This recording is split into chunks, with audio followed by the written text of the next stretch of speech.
E tanto assim, esse modelo do intercâmbio original, ele é para ser dessa Não forma. sabia. Você vai para a casa de uma pessoa em outro Não país, muda nem o custo, né? e o filho, exato, e o filho dessa pessoa vem para sua casa. Legal, Aí o custo, não paga hotel, né? O custo é legal, baixo, legal. as crianças, adolescentes trocam de cultura, né? Tem um aprendizado rico, e aí depois devolve. Tô brincando. Não, Mas, não, não, não, não até pensando em Europa, né, cara?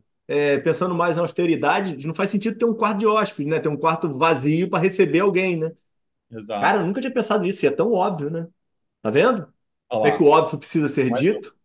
fala doutores é cultura também, né?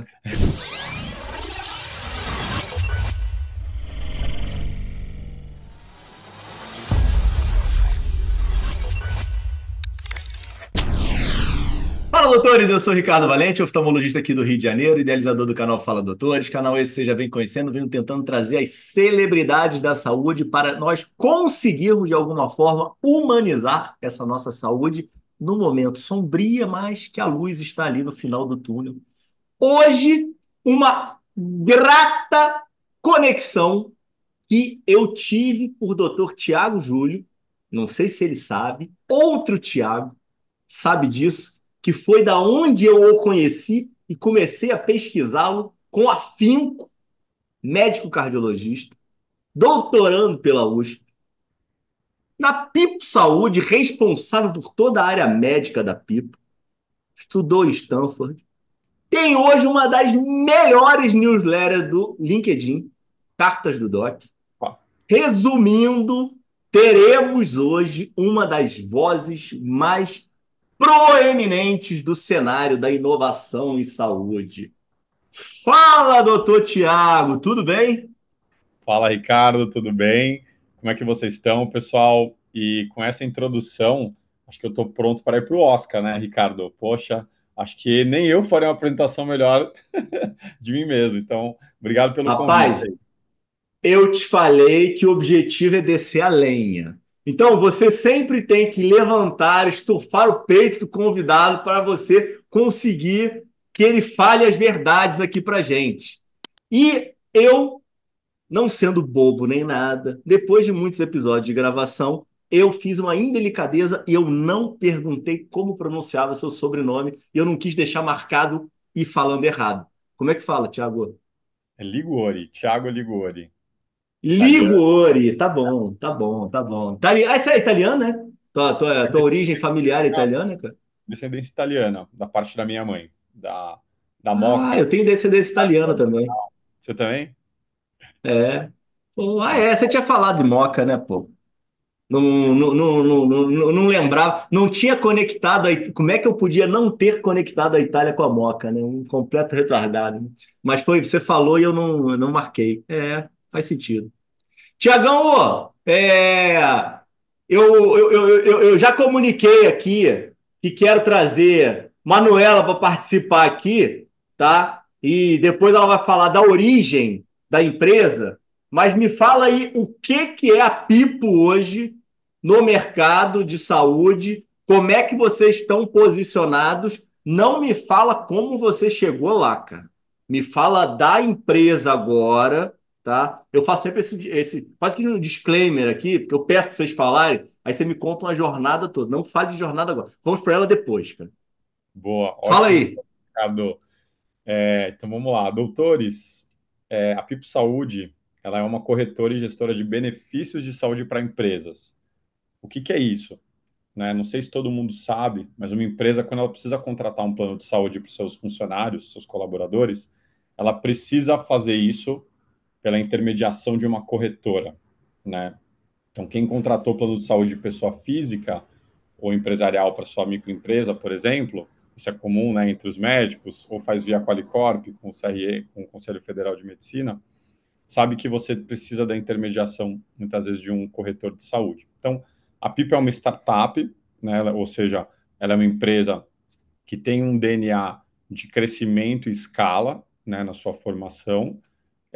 Ela foi fundada em 2019. Eu entrei no começo de 2020, que foi um momento de intensa transição na minha carreira, e hoje eu estou há 4 anos na Pipo. Hoje a Pipo tem mais de 150 pessoas no time, a gente tem 200 clientes no Brasil, em praticamente todos os estados, e além de fazer essa corretagem e gestão do benefício em saúde, a gente também tem um time de médicos, enfermeiros fazendo atendimento de telemedicina, muito focado em atenção primária, que é o time que eu acompanho mais de perto. Mas, em linhas gerais, é isso que a PIP faz e atua hoje, Ricardo. Grandes números. Fala aí, Boa, funcionários, legal. que que é o dinheiro disso daí? Quanto dinheiro tem na mesa desse mercado aí? Fala por alto isso daí. O Tá, que você puder legal. falar, né? Claro. Obviamente.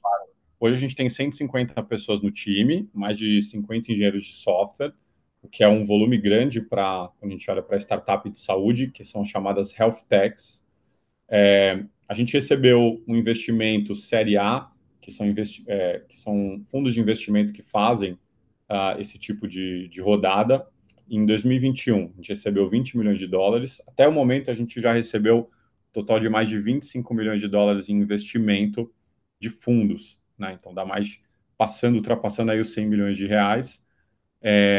A empresa já teve um faturamento de mais de 25 milhões desde que a gente começou e estamos mirando agora um novo foco em ultrapassar os 50 milhões de reais em faturamento. Então, é uma empresa que tem uma capilaridade nacional. Hoje a gente tem mais de 12 profissionais de saúde no nosso time atuando, principalmente enfermeiros e médicos de família. E a gente bateu já que você falou em grandes números, Ricardo, mais um grande número aí para você. A gente bateu o ponto de 100 mil teleconsultas ou teleatendimentos no mês passado. Então, também aí, para poder o Caramba, pessoal ter legal. um pouco da nossa atuação. Pô, bacana pra caramba. E hoje vocês tiveram reestruturação para surfar esse momento diferente aí das startups de é, autossustentável, ou vocês ainda estão ainda numa pegada muito grande de investimento? Como é que vocês estão aí posicionados nisso? Boa, legal. Nesse momento, a gente está mirando o que é chamado de break-even. O que é isso? É o momento em que a empresa ela consegue gerar mais receita do que ela está gastando ali do seu caixa que foi investido. Esse é um momento crucial e super importante para uma startup. Então a gente está muito focado nisso agora, investindo pesado em tecnologia, em produto, em melhorias e também em saúde, né? A gente contratou recentemente mais médicos e enfermeiros. Você falou da reestruturação. No ano passado, a gente percebeu uma coisa interessante que a gente pode até fazer um paralelo depois para o mercado de saúde. A gente percebeu que empresas menores, geralmente abaixo de 100 vidas, elas têm um custo operacional mais alto e uma complexidade de atendimento um pouco mais dura, mais difícil, por não ter muita integração com as operadoras, né? As operadoras elas estão olhando bastante para a carteira de grandes empresas. E aí, para a gente, acabou Uhum. não fazendo sentido manter alguns desses clientes. Então, a gente vendeu uma parte da nossa carteira para uma empresa parceira e estamos focando agora muito em empresas que têm acima de 100 vidas, que não necessariamente são 100 colaboradores, mas 100 vidas, e Uhum, olhando uhum, para o uhum. mercado enterprise. Então, até 5 mil, 10 mil vidas sob gestão. Esse é o nosso foco hoje. Então vocês já estão ajustados para o momento do mercado. Com certeza, Estão, estão, deu estão, muito estão, estão, trabalho. estão no momento de velocidade de cruzeiro, né? Prontos para decolar para o novo mercado pós-pandemia, né, cara? Exato. E não é fácil, viu, Ricardo? A gente, às vezes, entende que determinada coisa vai funcionar, um determinado tipo de cliente vai funcionar, e aí você só aprende meio que no dia a dia, na porrada, entendendo o que, que vai funcionar ou decolar. Então, acho que a gente está bem capitalizado, um time muito bom, um time que tem um olhar de mercado e uma senioridade muito boa, e eu acho que a gente está preparado agora para uma expansão maior, assim, nos próximos 2 anos. Pô, legal, cara. Eu não, é porque você pode pode me dar martelada de volta. Agora não sou eu que vou te martelar, mas eu tenho o que eu estava te falando, né? Sou médico de assistência e gestor, né? Então, a questão da tecnologia é algo que eu adoro, até por causa da oftalmologia, mas muito distante aí da realidade tua e desse teu meio. E o que eu escuto dos colegas que estão vinculados ao meio de health techs é que começou a ter um preconceito muito grande para a história de queimar caixa, né? Do cash burn, né? Então as empresas precisavam que a gente, contextualizando aqui, né? E aí me ajuda, porque você sabe muito mais do que eu até da história. Mas a gente vem de um momento de muito investimento, de muito dinheiro no mercado, né? E o mercado, o dinheiro desapareceu pós-pandemia, né? E o pessoal começou a ter que fazer um dever de casa mais ajustado, né? Exato. Acho que em uma frase, assim, resumindo, Ricardo, o dinheiro ficou caro, né? O que isso quer dizer? A gente viu um cenário no fim de 2022 em que taxa de juros, ainda meio que um reflexo pós-pandemia, né? Taxa de juros começou a subir, alta da inflação, isso não só no Brasil, mas global. Isso fez com que secasse um pouco a fonte dos fundos de investimento para alto risco. A galera correu muito para renda fixa, investimentos mais seguros, taxa de juros altas nos Estados Unidos, todo mundo, o mundo inteiro Uhum. colocando dinheiro para lá. E isso fez com que os fundos de investimento começassem a assinar menos cheques para investir em startups. Isso a nível global, tá? Isso não é só Brasil, América Latina, nem só Estados Unidos, no mundo todo. Uh, e agora a gente começa a ver algum tipo de retomada agora, esse ano, mas foi um 2023, assim, para startup bem complexo. E aí, quando você tem um dinheiro caro, ou seja, é mais difícil você levantar dinheiro, começam a mudar as métricas e os incentivos. Então, por exemplo, quando a gente olha pré-2022, qual que eram os incentivos das startups? Cara, vamos crescer rápido, né? Crescer com consistência, injetar muito dinheiro para ganhar o mercado e você conseguir se estabelecer como um líder o mais rápido possível. Isso mudou, né? Os fundos estão olhando muito mais por uma tese de você conseguir equilibrar as contas, de você conseguir ter uma margem de lucro maior, né? Times mais enxutos, né? Até o Sam Altman, que é CEO da OpenAI, ele falou recentemente numa entrevista que ele acredita que o unicórnio, né, a startup unicórnio Uhum. de uma Uhum. Uhum. pessoa deve estar chegando em breve. Ou seja, um time super enxuto, com eventualmente até uma, duas pessoas, que consegue ter um valuation de mais de US$ 1 bilhão. Então, imagina como o mercado está olhando para um olhar mais enxuto, assim. Por isso que a gente tem visto essa movimentação toda. Você falou de unicórnio, deixa eu só pegar uma pergunta antes da gente entrar na tua essência mesmo, que eu queria ver teu ponto de vista. A gente, tivemos algumas empresas aí de saúde pré e pandemia quase chegando lá, né? E aí depois teve a mudança do câmbio e todo mundo parece que voltou para as primeiras casas do jogo, né? Uma coisa meio que apesar da diferença de valuation ser muito significante, ficou meio que todo mundo no início, né? Meio que qualquer empresa pode ser hoje uma unicórnio de saúde. Não me entendam mal, tá? Haters, não taquem tantas pedras. É, como é que vocês veem, como é que você, tirar vocês, como é que você vê essa possibilidade ainda existe? Você acha que vamos ter unicórnios na saúde? Como é que tá a tua visão para isso hoje? Bom, acho que A pergunta é sim. meio grande, né, cara? Não, Mas claro, você é águia, você me entendeu. claro.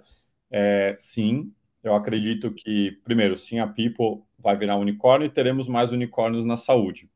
E aí vou citar aqui o Rei Dalio, princípios Eu do Rei gostei da Dalio. resposta, hein, cara? Gostou? Já a gente já chega, né? Aqui tem que estar preparado para conversar com o Fala Doutores, né? Mas citando um pouco de Rei Dalio, né? Então, os mercados eles acontecem em ciclos, né? E esses ciclos, geralmente a gente está falando ali por volta de 7, 8, quando estica muito, 9 anos, em Uhum. média, né? E provavelmente a gente está passando por um novo ciclo desse, no qual você acaba tendo uma contração em relação ao número de investimentos para alto risco, E startup, se você for pegar numa cadeia de investimento, ele é um investimento de altíssimo risco, tanto que ele fica alocado em outros tipos de fundo de venture capital que olham só para isso, porque é um risco muito, muito alto. Você está falando ali em uma chance de sucesso de uma startup que é lançada, abrir o CNPJ, a gente está falando de 0,1% de chance dela virar um unicórnio ou abrir um IPO, Uhum. por exemplo. Então, eu acho que sim, esse ciclo volta, mas ele deve demorar para voltar. Isso daí não está eu não acho que está na esquina. A gente deve estar falando aí provavelmente mais uns 3 a 4 anos, na minha visão, né? Se perguntou você, estou dando a minha opinião pessoal, mas eu acho que a gente ainda demora para ver isso acontecer, mas volta, porque imagina o que vai acontecer. À medida que a taxa de juros começa a cair, é um fala doutores, mas virou um fala economia também, né? A taxa de juros começando a cair, você vai começar a ver um fluxo maior de capital de alto risco, de investimento de alto risco. E isso vai fazer com que mais startups ganhem dinheiro e os incentivos comecem a olhar para crescimento, hypergrowth, então você vai ver cheques maiores sendo assinados com maior frequência. Então, acho que isso volta, assim, teremos unicórnios na saúde do Brasil, com certeza, em breve. A gente já tem É, um, a gente já tem um, a gente já tem um. Aí, só que ele depende de interpretação. Eu quero ver a sua interpretação, Ricardo. Na minha interpretação, ele é. Vamos ver se você concorda ou não. Jim Pass é um unicórnio da saúde, na minha visão, porque ele está no braço de wellness. tá bom. O Jim Pass é avaliado em 2,2 bilhões de dólares. É verdade. Você acha que ele, na sua visão, o Jim Pass é uma empresa de saúde? Não, né? Por quê? Bom, Você vê que eu já você vi acha que muita é? entrevista, né? Eu acho que sim, assim, a gente tem, por exemplo, existe uma discussão muito grande entre o que que, qual a diferença entre uma empresa de tecnologia barra uma empresa de saúde. E aí existe uma zona cinzenta no meio. Mas se você for pegar classificações internacionais, o Gympass, ele é classificado como uma empresa de fitness, wellness e bem-estar. E pela maior parte das classificações de fundos de investimento, isso estaria dentro do guarda-chuva de saúde como um todo.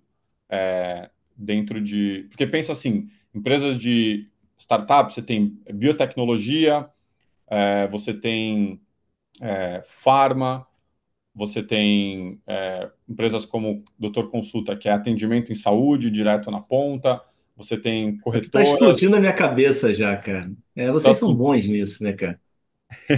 Tá bom, Mas eu já meu concordei com voto você. seria, meu voto seria, já temos um unicórnio da A minha resposta era não, assim, de sola, assim, sabe? Tipo, tá viajando, assim, tipo, eu tava tentando ser delicado aqui para falar que não fazia nenhum sentido para mim, mas eu já tô concordando com você. Ainda mais com toda essa pegada aí dos nossos P's aí e a busca pela prevenção. Ah, faz sentido o que você tá falando. É, pode ser que. Pô, tu vai arrumar um monte de inimigo com isso, hein, cara? Não, mas você falou, Falando que já tem, pô. eu já tenho um monte, não, mas você falou inimigo, Ricardo. Eu perguntei, eu tenho alguns amigos que são influenciadores, né? E como você está vendo aí, eu estou tentando também me tornar um thought leader, ou um influenciador, um creator na área de saúde, principalmente focado no LinkedIn. E aí eu pergunto muito para eles, né? Então, amigos que trabalham com isso, tem 200 mil, 300 mil seguidores, uma base grande, uma galera que acompanha de perto, um engajamento alto. Falou, cara, mas como é que você sabe que você virou a chave? Ele falou, Thiago, é quando você começa a ter hater. Aí você vê que algo está indo bem, porque as pessoas estão Isso é insano, né, cara? as pessoas estão se As pessoas importando se com a sua preocupam. opinião e estão É, querendo expressar o lado delas. Mas assim, isso é só para. muito louco, cara. É, não, mas é verdade, mas é muito louco. É, cara, eu tava com a cabeça mais míope, né? E é obviamente que você deve escutar isso na grande maioria das vezes, né? Você solta essa tua pérola já de sacanagem, né, pô? É, É, não, não, não, mas faz sentido, faz sentido, faz sentido. Eu não tinha pensado dessa forma, não, tá? é, dentro de um conceito mais abrangente de saúde, obviamente que. E é o que a gente tem buscado, né? Você parar para pensar, é porque é médico, né, cara? A Exato. cabeça. Eu vou te falar que eu me esforço pra caramba, mas a cabecinha é fechadinha pra caramba. Depois, esse é um ponto É que eu na quero voltar caixinha. depois. Esse é um ponto que eu quero voltar depois. Não, lógico, vamos sim. É, Mas eu- vamos do início. Me fala aí. tá. Tiagão sai da onde? Da Moca mesmo? Hum. É para voltar para a infância lá atrás ou onde você quer que eu... É, lá e no início de tudo, Isso, cara. legal. Vamos lá. Agora volta aí, pô. Vamos Tá. rebobinar tudo isso, cara. Legal, legal. Se eu estiver me prolongando, me fala, tá? Vou tentar puxar um pouco para trás. O Thiago nasceu em São Paulo, nascido e criado na Moca, na zona leste de São Paulo, um bairro italiano, um bairro tradicional, filho de um médico nordestino que veio da Paraíba para fazer a sua carreira em São Paulo e de uma nutricionista da Moca, que é a minha mãe, que também fez uma carreira também super interessante. Quando eu era criança, Ricardo, e aí eu vou te dar esse contexto, muitos dos meus brinquedos que eu brincava, eles ficavam na sala do meu pai. Então, quando eu tinha por volta de 4, 5 anos, eu brincava com os meus brinquedos embaixo da mesa do meu pai, que era um consultório dele, dentro de um hospital que ele tinha na Moca, um hospital de pequeno para médio porte com 50 leitos. Uhum. Então, eu nasci e respirei muito durante a minha infância o ambiente hospitalar. O hospital, para mim, era a minha segunda casa. Eu passava muito tempo lá dentro, porque meu pai ele vivia intensamente o hospital chamado Clinicors, na região da Moca, e foi onde eu peguei muito esse DNA da saúde, e lá na frente vai conectar com o fato de que eu eu já nasci com esse olhar um pouco de entender a gestão de hospital. Entender como funciona o hospital, para mim, é algo que eu faço assim, desde a minha adolescência, de ajudar no dia a dia, beleza. Eu estudei num colégio de bairro, depois eu fui fazer. Eu sempre fui um aluno muito focado, assim. Eu nunca fui da turma do fundão quando eu estava no colégio. Sempre era aquele aluno mais nerd que sentava na frente, que ficava anotando. E isso me trouxe um foco muito grande, assim. Acho que eu tinha um hiperfoco em aprender, estudar, me aperfeiçoar e coloquei muita energia, principalmente no ensino fundamental e ensino médio, para poder me posicionar bem e falar inglês, estudar inglês, fazer intercâmbios. Eu fiz intercâmbio durante quase toda a minha adolescência, dos 15 anos até praticamente os 20 e poucos.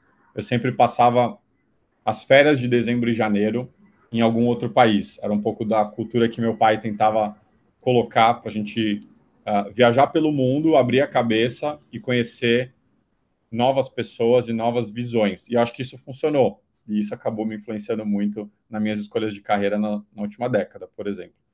Tudo bem, Mas Thiago, você teve essa oportunidade aí de estímulos do teu pai?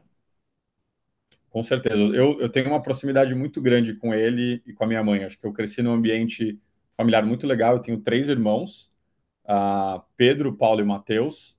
É, dois deles também são médicos, Paulo e Mateus, e o outro, o Pedro, é administrador de empresas. Então, eu sempre tive uma proximidade, um acolhimento familiar, um ambiente familiar muito legal e muito positivo, assim, para estudo, para aprendizado, para Não, crescimento. peraí, depois eu tenho que abordar isso aí. Claro. Seus pais são muito religiosos, cara? O que que eu faço? Não, por quê? Ah, por causa dos nomes, pô.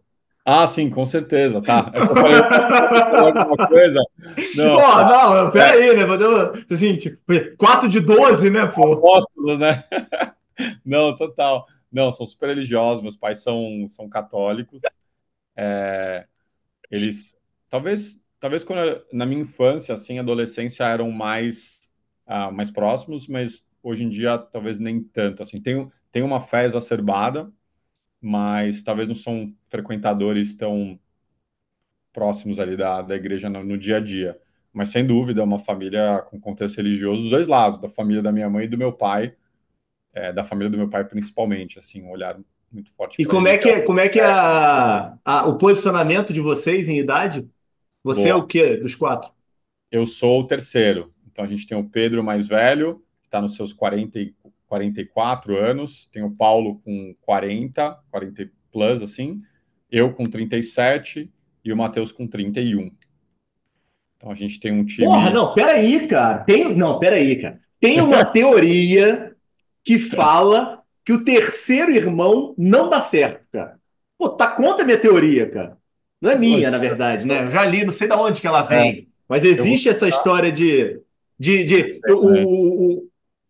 não, peraí, cara, vou botar você na sinuca de bico agora. Na verdade, tô falando besteira. O terceiro irmão começa de novo. O segundo Ah, é? irmão é que tem mais dificuldade. Como é que é o posicionamento de vocês, cara? Teu segundo irmão é o mais bem formado ou não, cara? Porque Não, acho que expor a tua família aqui, cara. Aqui, ó, a não, indelicadeza da minha parte. Surgiu aqui e ele não, aparece, cara. virou, como é que é, arquivo confidencial do Faustão, né? Arquivo confidência exato, cara. Gostou É, dessa? tipo assim, sem sentido algum, cara. Mas não, acho que talvez o que pegou mais, Ricardo, foi que o Pedro e o Paulo, que são meus dois irmãos mais velhos, eles, porque nós somos em quatro, mas são dois casamentos. Então, meu pai teve um primeiro casamento e teve os filhos Pedro e Paulo. Ah, então Meu, você é o primeiro filho, rapaz. Você é o o primeiro primeiro filho do outro filho do casamento. segundo casamento. E o que que eu acho que isso fez, né? Eu acho que isso talvez me tornou uma pessoa muito mediadora, né, de conflitos, eventualmente na família ali, Faz e todo sentido. uma pessoa muito obstinada para conseguir talvez seguir os passos do meu pai, né? Então, o Paulo, apesar de ser médico, ele já teve um caminho de explorar outras avenidas, de começar outros cursos, explorar outras coisas, viajar pelo mundo, fazer outras coisas. Então, acho que houve talvez uma pressão familiar do tipo, cara, você precisa dar certo, né? Isso naquela época, hoje todos estão super bem, mas isso com certeza, talvez no meu psicológico mexeu muito do tipo, cara, eu tenho que entregar resultado, né, para a companhia que é a família. Então, eu me dediquei muito, sabe, cara? Então, cara, se você pegar o meu ensino médio, cara, acho que se eu fui em duas festas, três festas, foi muito. Eu estudava muito, assim, muito mesmo. E tanto que isso, eu passei em medicina em três faculdades, assim, direto do colegial. E como eu sou sagitário, nasci em dezembro, eu sempre fui o Eu mais também, novo cara. do turno. Você é sagitário? Tô sagitariano. Eu assinei, como é que foi? Não, eu, não, pera, eu assinei a prova ali, o documento de aprovação da faculdade de medicina com 16 anos. Entendi. Então eu fui super precoce, né? Então foi uma experiência legal, assim, eu fiz faculdade, passei em três faculdades, mas fui fazer em Santos, que é uma faculdade privada, chamada Lusíada, Faculdade de Ciências Médicas de Santos, e aí fui morar na praia durante 6 anos. E foi um momento de, assim, muito aprendizado, né? Não, Você imagina. você já tinha os episódios de intercâmbio, né? Então você já era descolado de se virar, né? Não foi a primeira vez que você fica sozinho. Exato. Cara, eu vou te falar, e aí até com os doutores aí que estão ouvindo a gente, eu acho que provavelmente, assim, tiveram os meus dois primeiros intercâmbios que foram com 15 anos e aí depois com 16 anos, que foram um nos Estados Unidos passando 2 meses e meio e depois mais 2 meses e meio na Europa, na Holanda, isso muito jovem, cara, eles moldaram a minha percepção do mundo, a minha personalidade, o meu foco, esse meu olhar para a criatividade, para a inovação e para estar aberto ao novo, com certeza veio, assim, muito forte dessas duas experiências, muito diferentes numa idade muito jovem, uma exposição. Então, assim, eu aconselho muito tanto para quem é jovem, não, então, quem está pensando, talvez eu imagino do público do podcast aqui, quem está pensando em fazer medicina, ou quem está fazendo medicina, ou até quem já até se formou, essa exposição a outras culturas, a outros países, ela traz muito mais benefício do que às vezes você consegue enxergar até ali na hora. E você tinha alguma busca por instituições médicas ou conhecer alguma coisa de saúde nessa época do intercâmbio, ou era conhecer novas culturas mesmo e língua? Eram novas culturas mesmo, principalmente focado em aperfeiçoar o inglês. Então, eu estudei inglês Uhum. desde os 10 anos de idade. Então, precisava pegar mais fluência. Foi um momento muito bom, assim. Pré-adolescente, adolescente, o cérebro é tipo uma esponja, né? Você consegue absorver muito Uhum. rápido. Então, foi um momento crucial para mim, mas muito focado em cultura, em aprender coisas novas, ter contato com novas pessoas. Tanto que eram intercâmbios que eu não participava do, do- da parte acadêmica. Eu não Uhum. era matriculado, né? Eu até participava de algumas aulas, ia no colégio com os meus host brothers, né? Os irmãos ali Uhum. de intercâmbio, mas eu não tinha nenhum programa técnico específico, era mais para vivenciar a cultura mesmo. E eram programas do Rotary Club. Não sei se você já ouviu falar no Rotary. Legal, conheço. Uhum. Eu fiz no total, acho que 4 programas com eles, que, cara, Teu pai mudaram. tinha proximidade ou conectou por acaso? Tinha, meu pai sempre, desde que ele chegou em São Paulo, teve uma proximidade grande com o Rotary, foi presidente de clube, participava de reuniões semanais, então ele Vocês sempre. recebiam também? Como? Sim, a gente recebia esse programa, não sei se você já ouviu falar, mas ele é um programa de intercâmbio raiz, né? Porque o intercâmbio original realmente tem que ter um intercâmbio, ou seja, uma pessoa vai. Sim, sim, sim, sim. Você tem que, é igual aquele, não tem aqueles seriados do Discovery, né? Que é troca de maridos, não tem? O marido vai, Não, isso é a grande dificuldade de explicar as coisas óbvias, né? eu não tem, você já viu isso? Que é troca de maridos, não tem? Que um marido vai para uma casa e o marido vai para outra e a mulher fica assim, nossa, que cara louco. Então era bem isso. O intercâmbio do Rotary, ele tinha essa troca. Então como é que eles faziam? Eu ia, por exemplo, para Holanda, aí eu ficava lá durante 2 a 3 semanas com o meu host brother, o meu Uhum. irmão ou irmã, e aí depois de um tempo, essa pessoa vinha e ficava na minha casa. Então, durante um período, acontecia uma troca em que ele estava em uma casa e eu na outra, e depois eu voltava e ficava com ele na minha casa. Ou se não, às vezes eu tinha um delay, né? Eu ia dezembro, janeiro, a pessoa vinha junho e julho, quando não podia bater, mas o ideal era sempre que fosse realizado no mesmo período. Então tinha essa troca, né? Ah, tinha troca, literalmente? Tipo, você. Era troca de maridos mesmo? Isso eu não sabia, não. Eu pensei que Eu já fosse em tempos diferentes.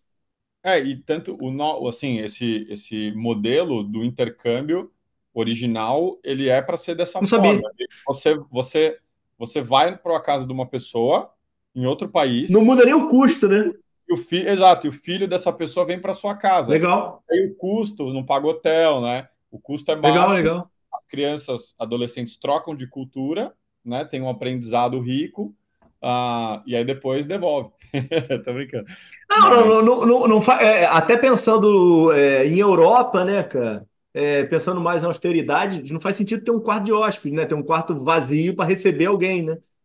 Cara, eu exato. nunca tinha pensado nisso, e é tão óbvio, né? Tá vendo? Olha É que o lá. óbvio precisa ser Mas dito. fala doutores é cultura também, né? É cultura, pô, também. Cara, isso é um negócio. Ó, Valentina, minha filha, cara, Valentina, cara, eu estimulo ela. Eu fui um frouxo de intercâmbio, cara. Eu fugi. Te falei, né? Eu fiquei diabético com 13 anos de idade. Então, meio que tinha uma super proteção materna da minha mãe. Meu pai sempre me estimulou, mas acabou que eu não fiz. Tenho um grande arrependimento.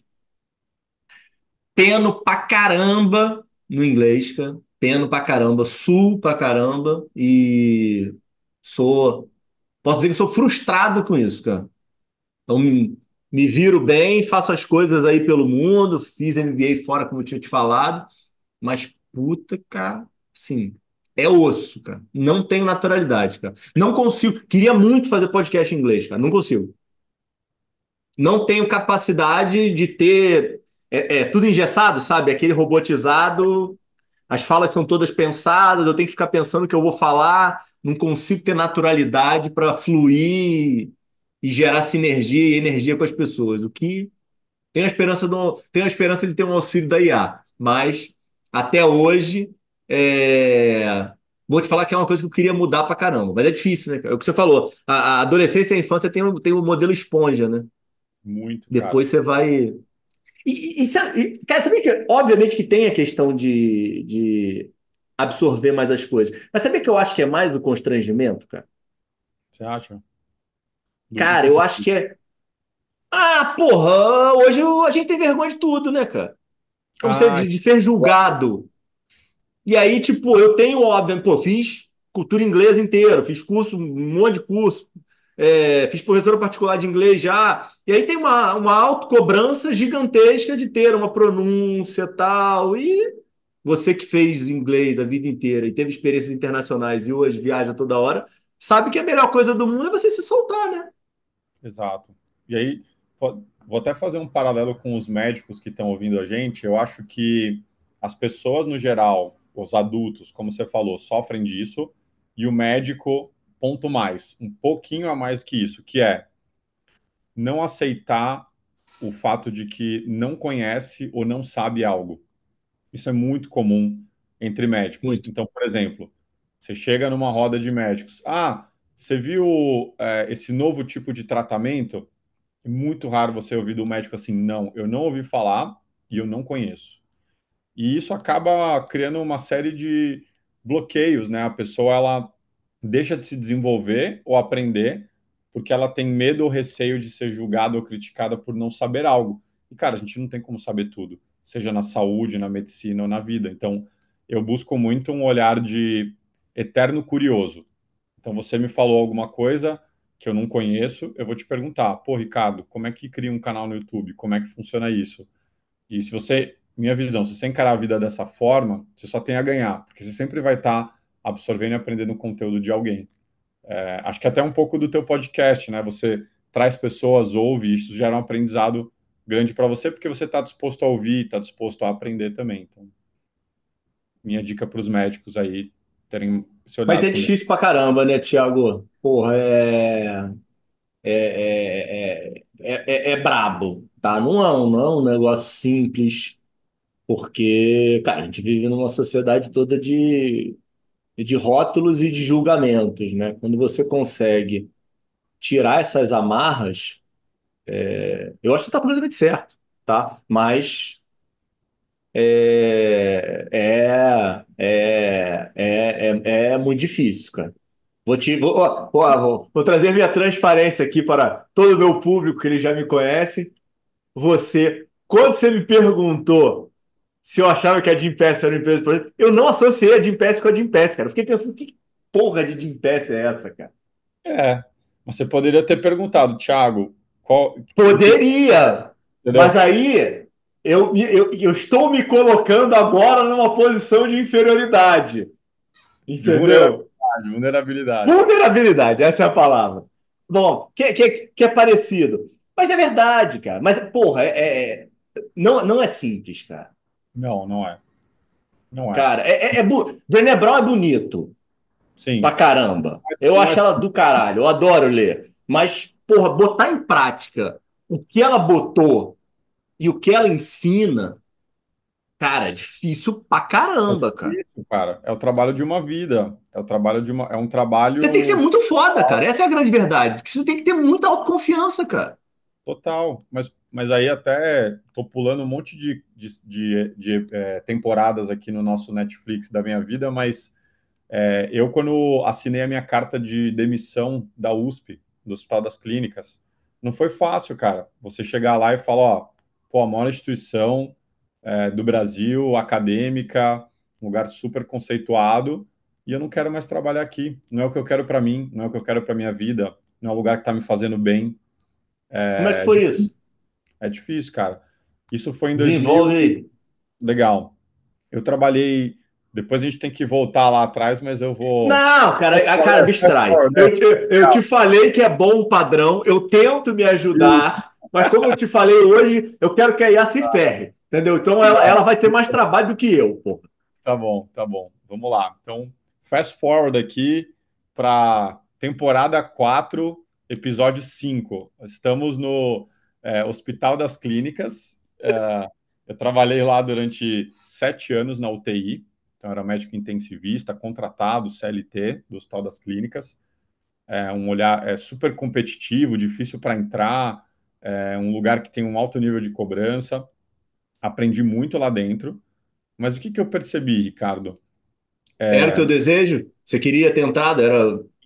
Com certeza. Eu trabalhei muito duro para conseguir entrar e conseguir trabalhar num lugar que foi uma escola para mim, né?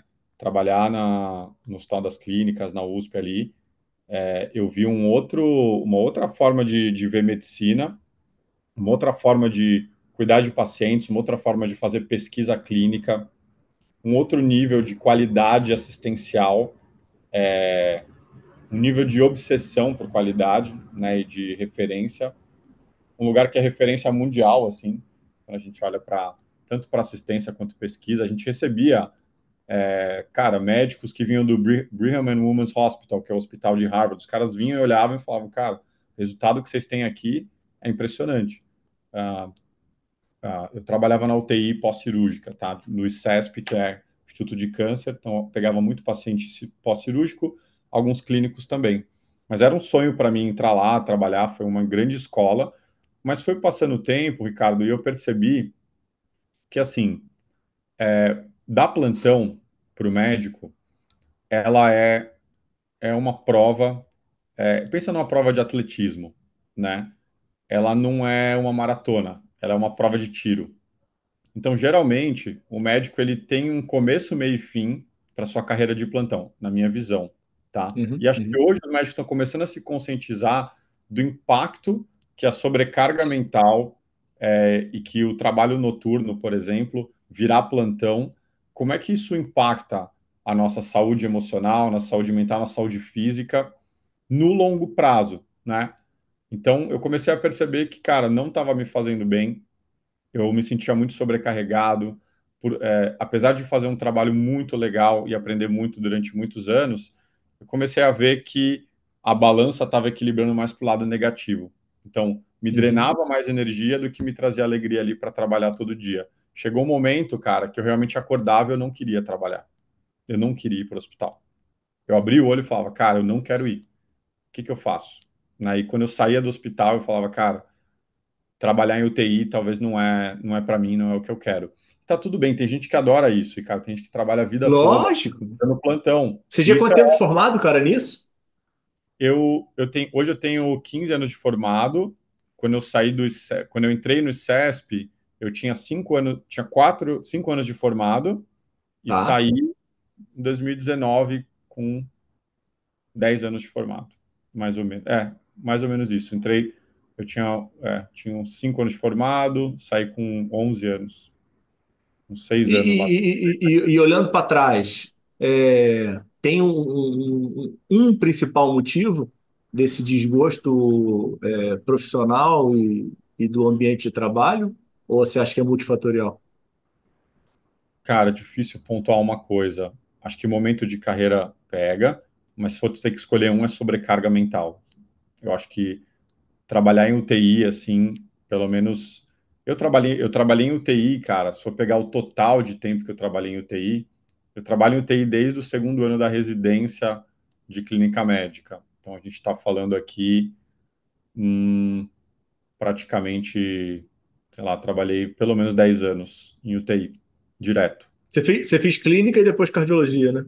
Isso, fiz clínica e E cardiologia. você fez clínica para fazer cardiologia já? Você fez porque tinha que fazer ou você descobriu a cardiologia depois? Ah, Não, tinha teu pai, né, cara? é que era pré-requisito, é pré-requisito cardiologia, clínica para fazer cardiologia, se você quer fazer residência. Mas eu também queria, eu tenho a percepção que, assim, o médico primeiro, se você quer ir para a área de subespecialidade clínica, você tem que primeiro ser clínico. Então, primeiro você tem que acabar um programa e falar, eu sei tratar pacientes clínicos, tenho confiança disso, para depois dar um passo e ir para a sua especialidade, sabe? Eu tenho muito essa visão. Então, por isso que eu fiz 2 anos de residência de clínica, 2 anos de cardiologia. Tinha a Mas, ver, tinha a ver com teu pai, a cardiologia? Apesar do teu pai ser cirurgião, né? Mas, com com certeza, certeza.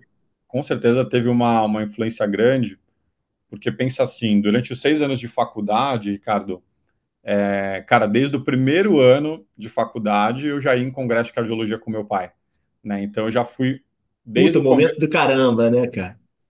Pros Então, eu já dois, né?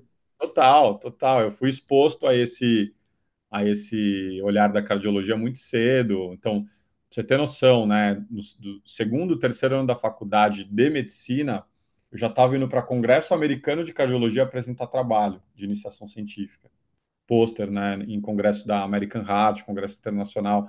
Então, eu sempre. Teu pai era babão nisso ou não? Ou eu levava na boa? Não, total. Meu pai ele é aqueles caras assim, não, vai fazer cardiologia, tal. Eu, não, beleza, tal. Mas eu fui pegando o gosto. Acho que, Contava pra todo mundo que você ia apresentar o trabalho, né? não, ele é aqueles caras assim, já mostra foto, abre a foto. Ele é pai coruja, assim, e adora esse olhar, né? Uma coisa que, quando a gente olha para a carreira, até, quando eu fui prestar medicina, Ricardo, eu prestei dois programas. Eu não prestei só medicina, eu prestei medicina e publicidade. Opa, isso é novo, hein? Interessante, Isso aí né? surgiu um insight novo Isso aí. Ah, a Globo não mostra. Isso não está no LinkedIn. aham. Né? Então eu prestei publicidade porque eu sempre tive esse olhar para a área de negócios, de criatividade. E olha como é engraçado, acho que na vida as coisas elas se encontram uma forma de se encaixar. Então eu sempre tive essa coisa de, cara, quero criar, quero fazer. Já tiveram momentos na minha carreira que eu me sentia preso, que eu falava assim, cara, eu não aguento fazer a mesma coisa todo dia. Eu quero fazer coisas diferentes, eu quero enfrentar desafios, eu quero conhecer pessoas, eu quero interagir. E aí, um ponto que eu queria trazer muito, aí vem o momento que você quer explorar ou não, mas é por quê e como eu saí da assistência. Esse é um ponto legal de explorar. Não, isso é maravilhoso. Isso aqui para mim é a cereja, porque aí eu chego no meu egoísmo do podcast. Boa, Entendeu? legal. Vou entrar Mete nesse bronca, mete bronca, entra assim. é legal. O que que aconteceu, Ricardo? Então, como eu falei, né? Desde Peraí, muito um novo. segundo só. Eu não fechei uma gaveta. Isso, A USP, tá? Eu botei no ponto do multifatorial no individual, tá? Fecha a saída da USP e a tua frustração naquilo ali. tá. Assim, eu trabalhei durante 7 anos. Não, deixa eu te ajudar, até Ah, te claro. situar. O que eu estava aqui em dúvida aqui no entendimento e outras pessoas podem estar da mesma forma. Você acha que o teu burnout, vamos colocar assim, do momento profissional que você teve, muita perda de paciente pela característica da UTI, muito tempo de entrega no local e num local encaixotado, meio que padronizado, que acontece que a maioria das UTIs você acaba não tendo tão relacionamento com pessoas e com pacientes diferentes. O que você diz do grande problema? Ou também é um pouquinho de cada coisa? Às vezes a gente identifica, né? Tá. Eu acho que todos contribuem, assim, um ponto que as pessoas talvez não entendem, né? O médico que está trabalhando no consultório e o médico que está na UTI são contextos muito diferentes. Por quê? A UTI Muito. é um lugar, ele é um lugar que ele tem uma insalubridade grande. E as pessoas não falam sobre isso, Ricardo. Então, o que acontece? Quando você está num ambiente em que você tem alarme disparando toda hora, você tem um lugar totalmente fechado que você não vê a luz do dia, então você Uhum, perde a noção de dia, noite, ciclo circadiano. Você se alimenta mal pedindo comida no delivery.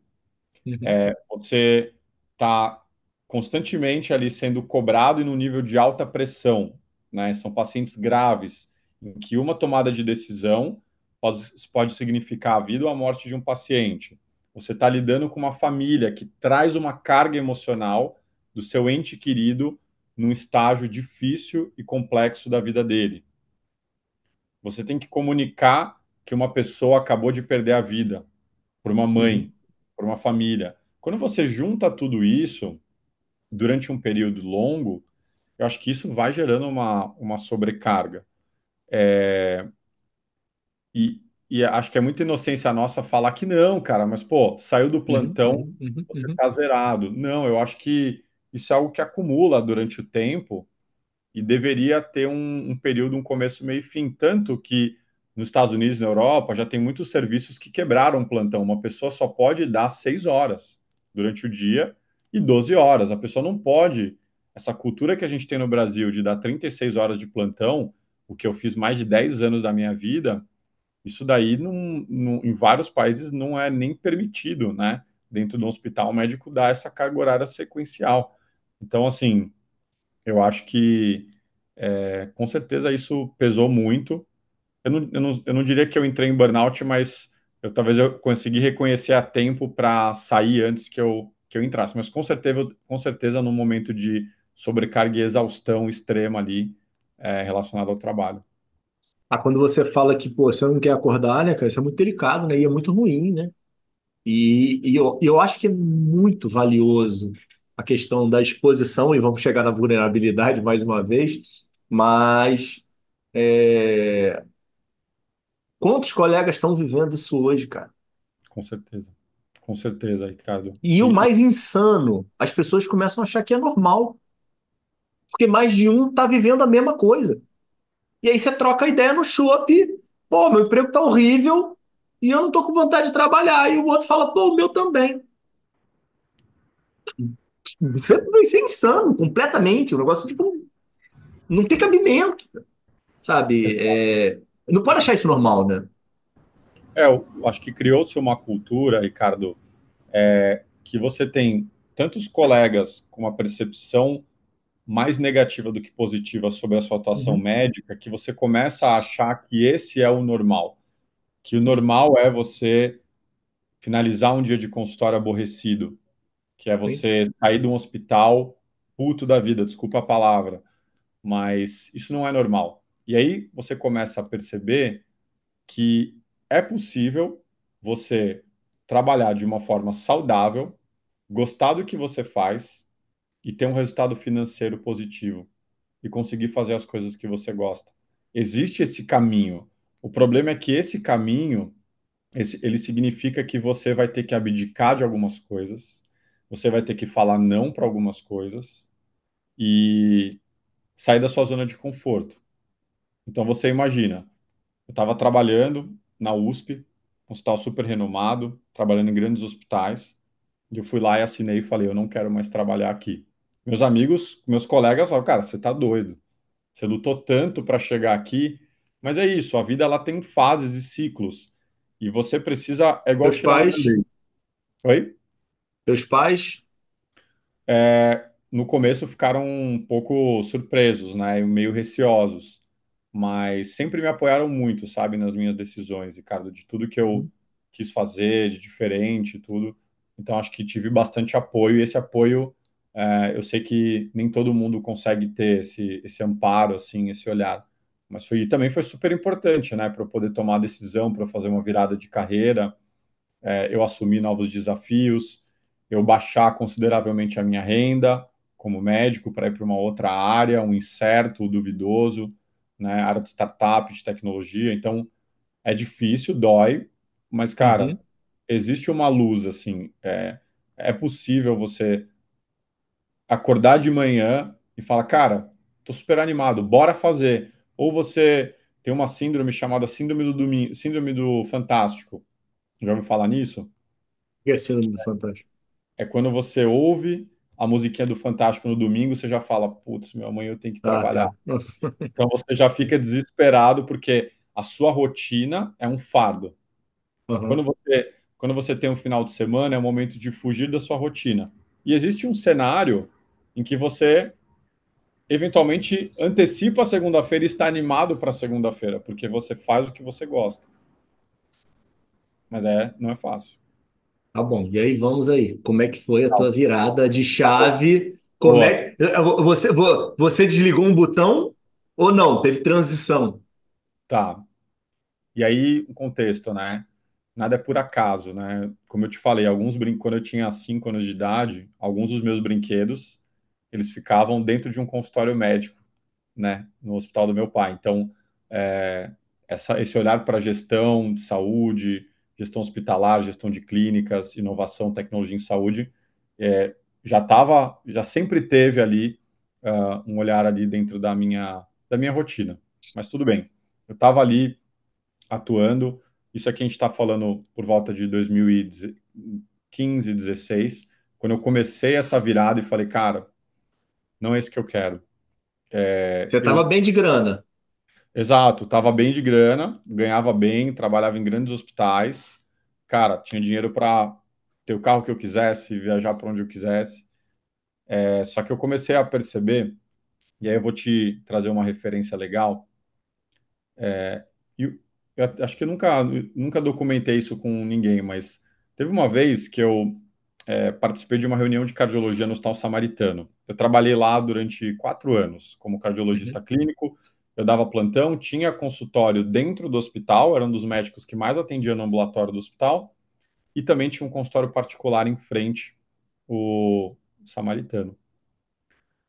E aí eu participei de uma reunião, Ricardo, da cardiologia. Tinham mais de 20 cardiologistas. E aí eu olhei em volta e falei, cara, eu acho que eu tô na média. Eu não sou o cara que mais sabe cardiologia, mas eu também não sou o cara que menos sabe cardiologia. Eu não sou o cara que mais tem paciente particular, mas eu também não sou o uhum, cara que tem menos pacientes particulares. Eu sou na média. Eu falei, cara, eu não quero ser média. Eu uhum, quero ser um de um. Eu quero ser de uma classe de excelência. Eu quero fazer algo que me diferencie. E aí, o que que eu vou citar para você aqui de referência legal, para você dar uma olhada depois? Tem um cara chamado Ali Abdaal. Ele é um médico, mas que também é youtuber, faz muito conteúdo sobre produtividade. Um cara legal, não sei se uhum. você conhece. Depois eu posso te Não, mandar não também, conheço, cara. mandar para a galera do Fala Doutores aí para acompanhar. Um Manda médico sim. de origem do Paquistão e que atuou durante alguns poucos anos como médico na Inglaterra e depois foi para uma área totalmente diferente. E o que que ele Ali fala? Abidal? Isso. Tá. O que que ele fala, Ricardo? Ele fala assim: você tem que sempre procurar a sua vantagem desleal. O que que é isso? Uhum, Quando você olha para sua carreira, você tem que pensar: o que que eu sou bom? Quais são as minhas habilidades? uhum, E olha como tudo se encaixa. O que que eu te falei que eu fiz na minha adolescência que moldou minha personalidade e foi super relevante? O intercâmbio e essa evolução no inglês.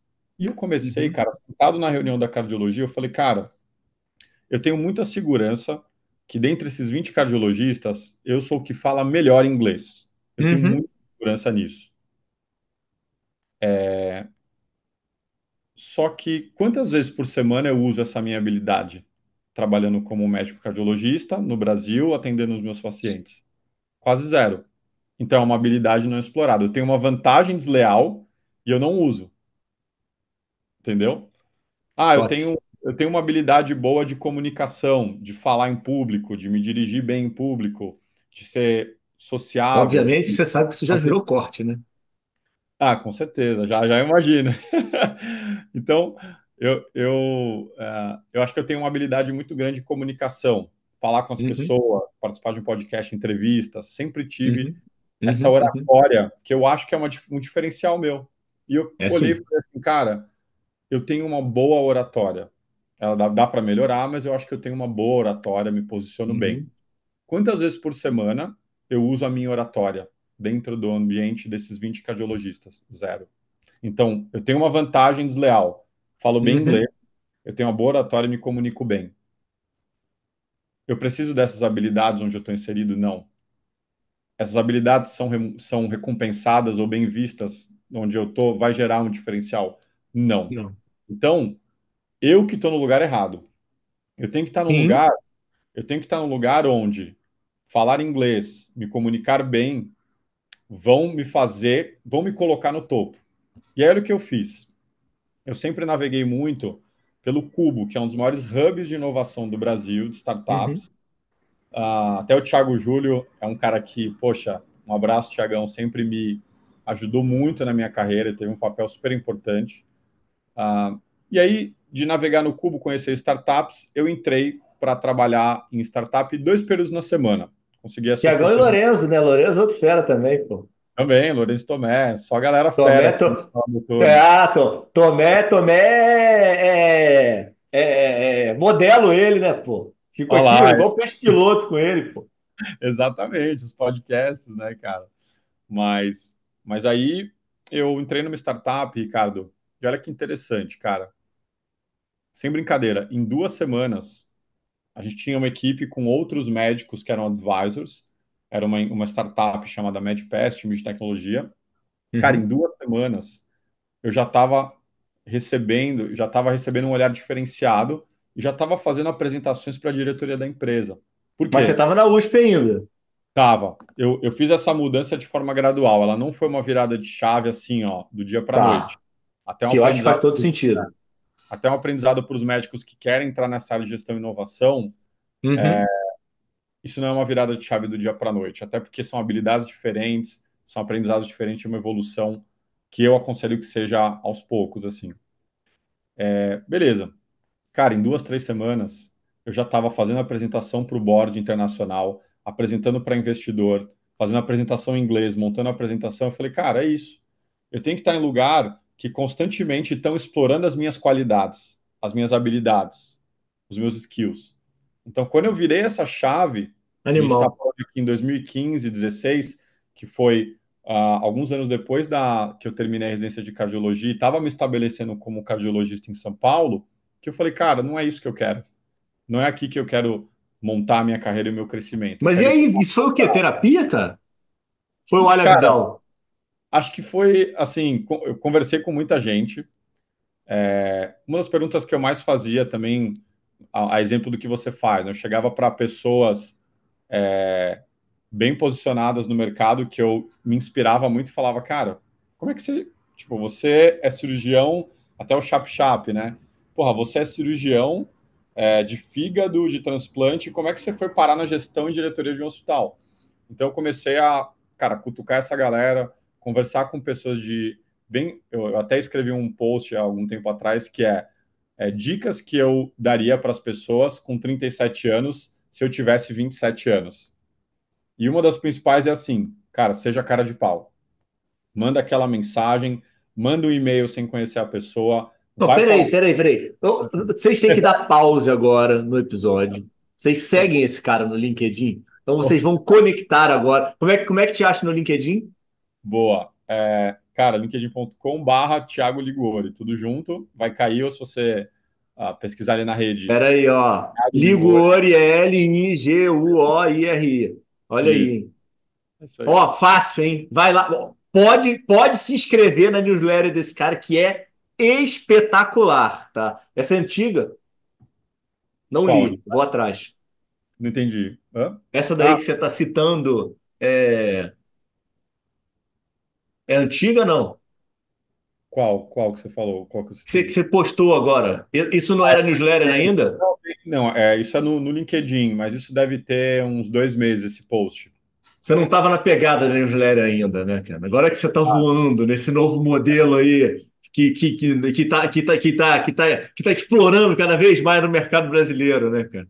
Exato. E aí deixa eu adoro fazer quotes, tá? Então me perdoe, cara, mas eu vou fazer mais um quote, uma frase dessas famosas que eu vi recentemente, que é o seguinte: você falou, pô, tua newsletter tá bombando.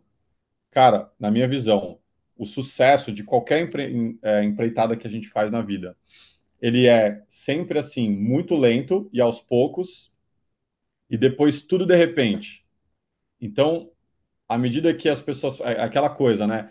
Pô, Thiago, você tá bombando no LinkedIn, mas ninguém vê que eu tô há 2 anos construindo e postando. Então é sempre aquela coisa. Pô, depois de 7 anos, eu te dei sorte e consegui virar, né, diretor de tal empresa. Então é muito Caiu no de. teu colo. Exatamente, caiu no meu colo, não, é muito trabalho por trás muitos domingos, sábados, madrugadas, né? Como é que você conecta com o cubo, cara? Tá. Onde é que você vai parar lá, cara? Cara, eu peguei uma fase do Cubo. Assim, primeiro, Thiago, médico, não conhece nada de inovação, nada de gestão. Vou chegar no Cubo, tá? Vou dar só um passo para trás. Thiago, totalmente alheio. Eu tinha um conhecimento, desculpa, um conhecimento muito tático Nada. de Uhum. saúde. O que que isso quer dizer? Cara, desde os 13, 14 anos de idade, que eu recebo auditores de operadora no hospital e levo os caras para ir no leito, que eu negocio gase com empresa de suprimentos médicos. Então, eu sabia muito bem o dia a dia do hospital que acontecia, mas porque Não eu fala tinha. essas coisas, cara. Exploração do trabalho infantil, cara. Não, não, mas é engraçado, porque eu vivia o hospital, né? Eu passava boa parte do meu tempo ah, com meu pai ali no hospital no dia a dia, né? Então eu tinha esse DNA. Só que tudo bem, beleza, o Thiago teve essa experiência, como é que ele começa? E vou chegar no cubo. Eu falei, cara, eu segui o caminho mais natural, que você vê a água indo, o rio indo, você fala, vou mergulhar, tá todo mundo indo por aqui, eu vou por aqui. Me matriculei no MBA da GV, Gestão de Clínicas e Hospitais. Cara, com 6 meses eu abandonei. Eu sou um dropout do MBA. Por quê? Eu falei, cara, não é isso que eu quero. Assim, não é isso que eu quero aprender, não é isso que eu quero estudar. E aí eu entrei num conflito interno. Cara, é isso que eu quero. Eu gosto de gestão, eu quero aprender, só que esse programa, para mim, não é o que eu quero. Nada contra, reconheço super o pessoal da GV, mas não era o que eu estava precisando na época. E aí eu falei, cara, eu vou na raça. E eu comecei a estudar, entender as coisas. Eu falei, vou tentar me conectar com uma parte de gestão, mas mais focada para inovação, para startups. E comecei a frequentar o Cubo. Como é que eu frequentava o Cubo? O Cubo tinha vários cursos que você se No teu inscrevia. esquema, cara de pau, No meu esquema, cara de pau. Por exemplo, cara, quantos eventos eu fui no Cubo que eu era aquela coisa, você tinha que clicar no link, se inscrever. Isso a gente está falando aqui 2016, 2017. Eu clicava no link, me inscrevia e aparecia lá no evento sobre startups de tecnologia para banking, a fintechs. E eu chegava lá, entrava e sentava e ficava a galera ouvindo falar. E aí ia tentando me conectar com as pessoas, pô, legal. Aí os caras falam, meu, mas você é médico, o que que você está fazendo aqui? Não, eu quero conhecer mais, quero aprender. E aí, de tanta cara de pau, as pessoas começam a te ouvir e trocar informação. E aí, nisso, eu vi que o Cubo tinha o Cubo era em outro local onde é hoje, né? Era um outro prédio e comecei a me conectar com o pessoal de saúde. Então, tinha as uhum, startups de saúde que eu me conectava, o Thiago Júlio, que na época fazia a gestão, ele me sim, sim. recebeu super bem. Eu falei, Tiagão, eu quero me envolver nessa área, cara, me ajuda. Aí ele falou, cara, vou te apresentar para algumas startups. E eu chegava para a startup e falava assim, cara, eu sou médico, eu conheço muito de hospital, parte assistencial, e eu quero trabalhar de graça, eu faço qualquer coisa aí que você precisar. E isso me abriu portas. Eu toquei alguns projetos com algumas startups, e foi isso que eu fui me conectando e interagindo com elas, até um certo momento que eu consegui ah, entrar em uma startup, né, e começar a trabalhar de forma remunerada part-time, alguns períodos na semana. Então, Que fechei, foi a parei uma, MedPass? foi a MedPass. Foi a primeira startup de saúde, a empresa que me deu a oportunidade, falou, não, cara, a gente vai te contratar para você trabalhar com a gente 2, 3 períodos na semana.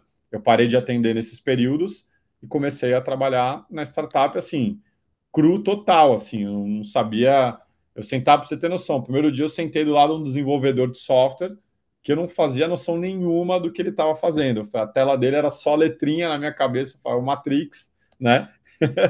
E aí depois você vai aprendendo e entendendo. Mas foi super importante. E aí, como é que você desliga a assistência? Que momento que você. Existe um momento para ter confiança em fazer isso? Ou é individual? Acho que no meu caso foi uma. Eu já estava atuando assim 50-50, 50% assistencial, 50% startup. E aí teve um momento super Tinha importante. planejamento ou era meio que um deixa a vida me levar? Não, Você foi sendo tinha, sugado, não, tinha. eu tinha uma meta clara de parar, em algum momento, parar o assistencial. Eu tinha, isso na minha Uhum. cabeça estava muito certo, mas eu tinha um conflito interno grande, porque a remuneração dentro do ambiente de startup, ela é mais baixa do que o médico está acostumado no seu ambiente assistencial. Então eu ficava muito dividido, né? Tipo, putz, eu vou trabalhar mais startup, eu vou ganhar menos, como é que isso vai ficar? E aí teve um momento, uma das coisas que foi muito importante para mim foi fazer um curso da Universidade de Stanford, que é um programa chamado Ignite, que é um programa de 3 meses no qual os professores, esse é um curso que aconteceu no Brasil, não foi no Vale do Silício, e os professores vinham para cá e davam aula no Cubo. Olha lá, mais uma vez eu conheci esse curso também pelo Cubo e pelas pessoas que me conectaram. E esse curso mudou minha vida, Ricardo. Sério, sem brincadeira. Eu tinha, nós Posso falar éramos, uma besteira aqui, mas vou continuar aqui nas minhas gafes. Esse foi o que Jamil fez também? foi, eu fiz na turma do Jamil. O Jamil é da minha, Animal, mudou a vida dele também, né? cara, porque Caraca, que animal, cara. Eu lembro, quando eu gravei com ele, eu lembro de ter falado isso. foi uma experiência, assim, duas frentes aqui, Ricardo. Uma em relação, primeiro, a conteúdo técnico, de você ouvir em primeira mão, assim, de pessoas que são muito capacitadas, conhecem muito de negócio, de inovação, tangibilizando coisas que a gente, no dia a dia, não tem essa percepção. Vou dar um exemplo prático. A gente teve aula com o Matt Abrams. O Matt Não Abrams é faço um ideia de quem seja. Ele é um professor, depois eu te mando os materiais dele, é um cara super legal. Ele é um professor de Stanford de comunicação e é um cara super fora da caixa. Ele deu aula pra gente. Durante assim, tipo, ele ficou um dia inteiro dando aula pra gente.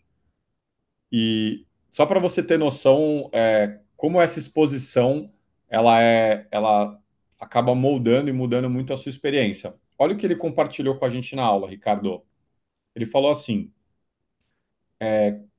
quando a Apple foi lançar o iPhone, o Steve Jobs tinha muita dúvida sobre como apresentar o iPhone, né? Como mostrar. E ele me ligou.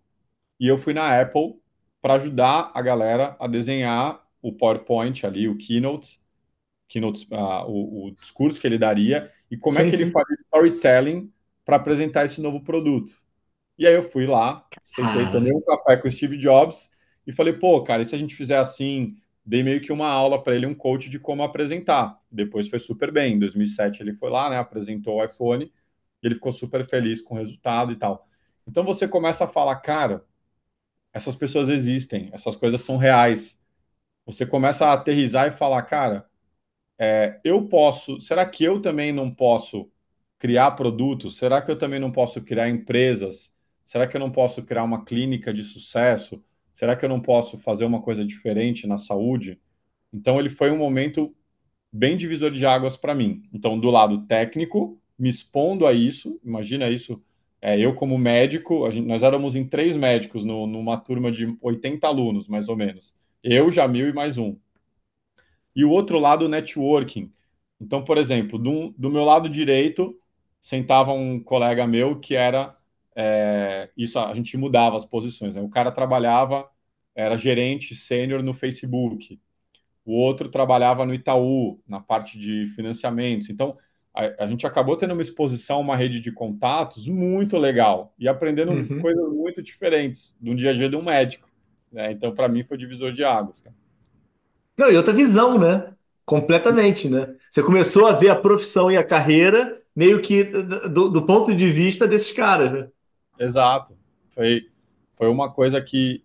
Imagina, nesse momento eu estava mais ou menos no meio dessa transição de carreira, Aham. e foi o momento que eu falei, cara, é isso que eu quero fazer da minha vida, no contexto de saúde. Será que é possível? Será que existe E mercado? aí, Será que existe e você espaço? levou o case da MedPass lá para dentro? Não.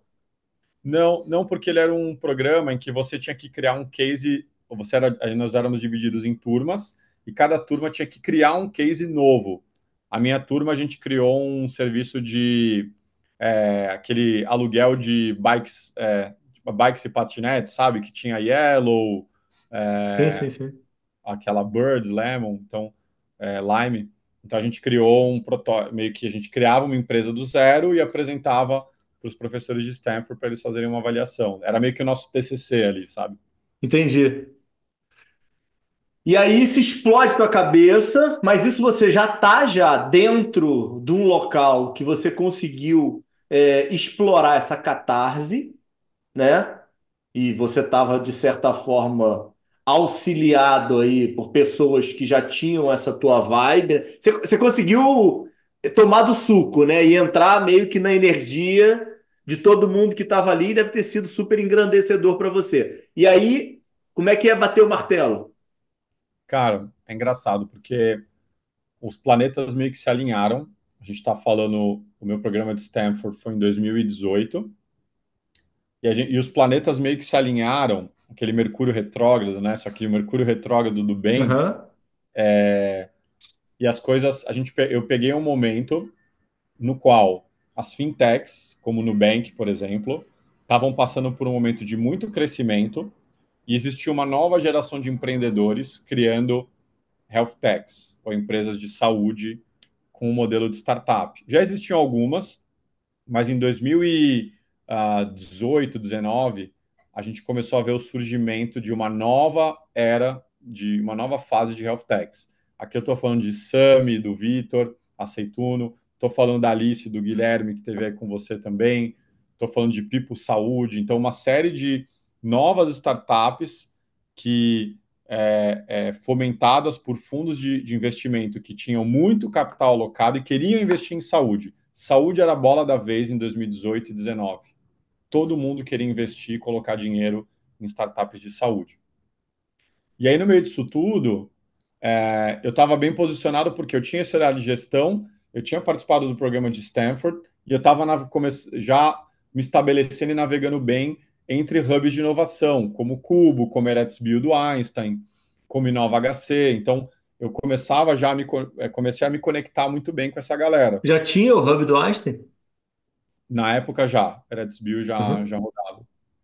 Inclusive, eu cheguei a fazer um evento no EretsBio, isso tipo até pré-Stanford, assim. Então eu já estava me conectando com essa galera.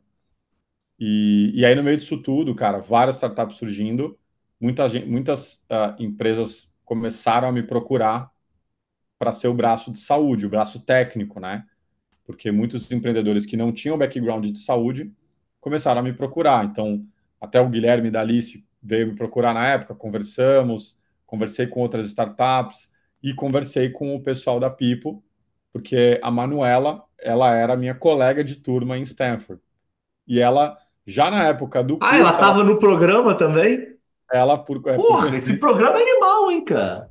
imagina, cara, esse programa foi, a gente montou um vínculo ali muito legal. Abriu muitas portas. Inclusive, eu recomendo esse programa, tá, Ricardo? Ele não existe mais no Brasil, ele só é Aham. feito agora no Vale do Então vale. Silício, no Vale. Ele é um programa que tem alguns formatos, formato de uma semana, meio que express, 1, 2 semanas, que você faz numa tirada só, ou um pouco mais estendido, duração de um mês, algo assim. Recomendo muito, cara, um programa. E só para você entender, esse programa, pensa que ele é como se fosse a pérola do MBA de Stanford, focado só em Aham. inovação e empreendedorismo. Então, todos os alunos de Stanford fazem isso como grade curricular. E aí você pode fazer isso como uma coisa separada, apartada lá dentro. Né? Então, eu E, recomendo e, muito o programa. o programa é montar um MVP? O programa é como é que você sai de uma ideia um modelo de negócio, para uma empresa. Então, você tem uma ideia, eu tenho uma ideia de criar uma clínica popular no Rio de Janeiro. Tá, como é que ideia todo mundo tem? Como é que você transforma uma ideia numa empresa? Basicamente, assim, se for em um tweet, é isso que a gente é estimulado a aprender e falar. E aí a gente vai explorando todas as habilidades. Então, beleza, para você fazer isso, você tem que entender sobre modelo financeiro, business plan, ideação, prototipação, iteração, criação de produto, Aham. comunicação, criação de pitch deck. Então você entende como criar uma startup do zero. Caramba, que legal, cara. Eu acho que cara, eu acho que eu já ouvi esse programa já de outras pessoas, não estou conseguindo lembrar aqui. Acho que o Léo, que é cirurgião plástico lá do Sul, fez ele também. Quem eu acho que estava nesse programa, eu não gravei ainda, eu tô para gravar. Eu tô dando spoiler aqui. Mas o Cláudio da Livance, eu acho que ele estava lá nos Estados Unidos também, cara. Quando eles começaram com a ideia. Posso estar falando uma besteira danada, mas vou torcer aqui para quando esse episódio sair eu já ter gravado com ele. Mas tá bom, agora não vai ter mais jeito. Tá falado aí, tá registrado, cara. Pô, que Perfeito. legal, cara. Pô, maneiro isso. Gostei disso, hein, cara. Ok, tá me criando. Cara, eu não posso fazer curso, cara. Eu prometi para minha esposa que eu preciso botar meus projetos no trilho, cara. Eu adoro fazer curso, cara. Cara, assim, adoro, cara. Não, mas eu tenho uma falha de carreira gigantesca, cara. O meu currículo de curso, cara, é muito, muito, muito grande, cara. Só que eu não associo ele à prática, cara. Isso é uma bosta, cara. Uma bosta gigante, cara. E aí eu sempre fico meio que amarrado nas minhas coisas. O que você fez foi a melhor coisa do mundo, cara. Você começar a fazer, do meu ponto de vista, né? Fazer os cursos e ir pro front, né? Ir pro pau, porque é onde você aprende, né, cara? Cara, acho que, assim, é muito bom fazer curso, é muito bom se capacitar, mas tem coisa que você tem que meio que meter a cara, sabe? Total, E aí, e total. você, é impressionante como você aprende coisas na prática, errando, tomando na cabeça, mas você fala, beleza, agora eu aprendi. Não, porra. Desculpa te cortar, cara, mas isso é o mais louco, cara. Aquele Universe 42, cara. Sim, Você já viu aquilo? Tipo, cara, Universe 42, cara, é uma universidade de um grupo francês. Eu acho que tem em São Paulo já. E não tem prova, cara. caraca, São 42 módulos, todos os módulos você tem que fazer um trabalho prático.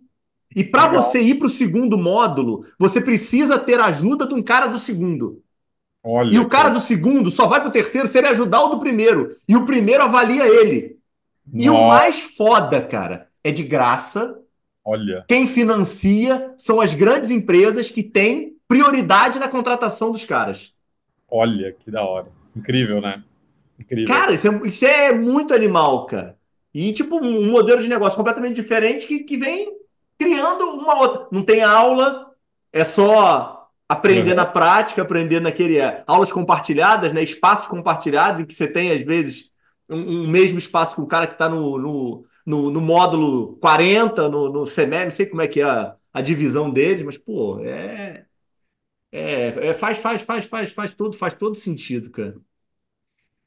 Você lembra o dia de fechar a porta da USP, da assistência, cara? Foi engrandecedor, foi frustrante, foi um dia normal na tua vida. Como é que foi isso? Cara, assim, foi, foi um momento de, acho que muito receio, medo do que vem pela frente. Então, acho que eu senti que eu tirei um peso, uma tonelada de peso das minhas costas, porque, cara, médico tem uma coisa muito engraçada, né? Que só dá para entender isso olhando para trás. Mas o médico ele tem uma percepção de que ele deve algo para o serviço que ele participa. Ou seja, você é oftalmologista, então você Uhum, trabalha num hospital atendendo pacientes. Então, de alguma forma, você sente que se você sair do hospital, você está abandonando os seus uhum, pacientes, você está deixando os seus colegas na mão. uhum, Isso não é comum no mercado de trabalho de outras profissões, sabe, Ricardo? As pessoas uhum, não têm esse. Isso vem muito de um DNA de sacerdócio médico, do médico uhum, como aquela pessoa altruísta que está doando o seu conhecimento para salvar vidas. O que é legal, mas também é um business, né? uhum. Então, acho que eu tive um pouco da sensação quando eu saí do tipo, cara, tô saindo, então meus colegas vão ficar sobrecarregados de plantão. Olha que loucura, né? Uhum, Hoje eu já tenho uma percepção totalmente diferente. Pô, os pacientes que eu acompanhava vão ficar desassistidos, quem vai cuidar uhum. deles? Então eu Só tinha você ainda. serve, né? Hã? Só você serve, né? Só você, cara, se eu não fizer isso, pô, mas se eu não ajustar a heparina de um paciente, ele vai Uhum. sangrar e tal, e a gente começa a entrar numa pilha. Mas foi um momento de muito tirar uma tonelada de peso do corpo, do tipo, cara, não tava me fazendo bem, não era mais o que eu queria fazer, não era onde eu estava agregando valor para a sociedade ou para mim mesmo, assim. Realmente um pouco de alívio também. Receio, alívio e um pouco de medo de estar encarando um novo desafio numa área totalmente diferente, empreendendo, né, junto com a Pipo, entrando como sócio da Pipo empreendendo. Complexo. E como é que é essa mudança aí da MedPass para Pipo per pandemia? Como Boa. é que é? Faz aí uma lembrança do ano de 2020 aí para você aí como Legal. profissional. Legal. E aí vou fazer um parênteses aqui, Ricardo. Eu conversei recentemente com um médico que está fazendo essa transição. Eu estou ajudando, apoiando ele. E ele me perguntou assim, cara, mas como é que eu vou lidar com essa questão, né, de trabalhar com startup e tal, e a minha questão assistencial? Eu Ele falei, é cara, amigo ou você está dando mentoria também? não, ele é só amigo, ele é amigo. Tá. E eu tenho Mercado tentado. aberto para você, hein, porra.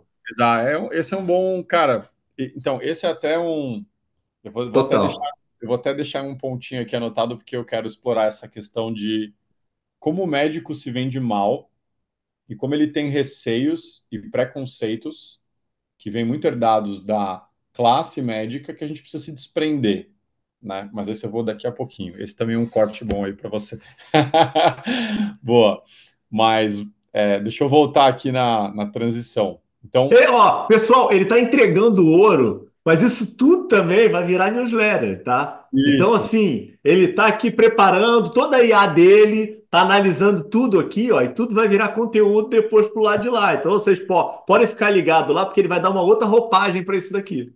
exatamente. Reciclar os conteúdos, cara. Esse é o segredo para conseguir despachar conteúdo em alta escala, senão você não consegue.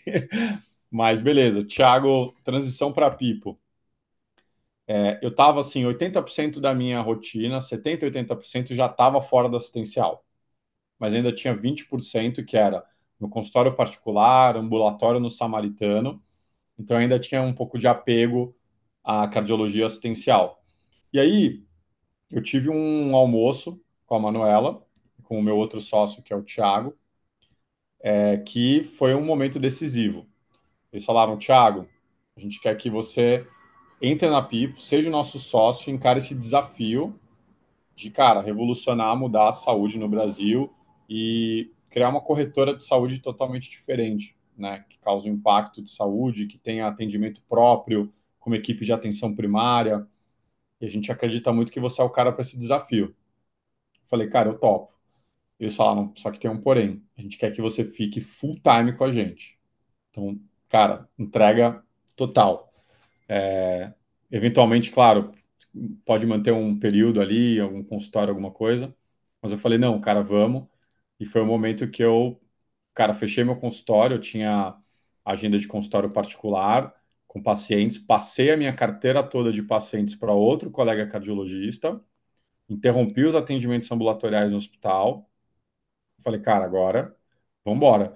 Eu diminuí o meu salário, fui para um terço do que eu estava ganhando, por exemplo, ali, e encarei esse desafio na Pipo. E foi, cara, foram uns 2 anos ali que eu entrei numa caverna para tirar do 0 a 1, que é realmente, cara, como é que você, imagina assim, Ricardo, se eu falar para você, cria uma clínica de oftalmologia do zero, do jeito que você acha que é o melhor possível. Uhum, Cara, é muito legal fazer isso. Você poder uhum, olhar e ver tudo que você enxerga que não funciona no sistema uhum. ou na gestão de cuidado e falar, cara, eu vou fazer certo agora, eu vou fazer do jeito que tem que ser. E aí você vê isso nascendo e virando a cultura e DNA das pessoas, né? Então, por exemplo, hoje o time de saúde da Pipo, os nossos médicos, enfermeiros, eles dão um atendimento super humanizado, com consultas longas, e isso é intencional, né?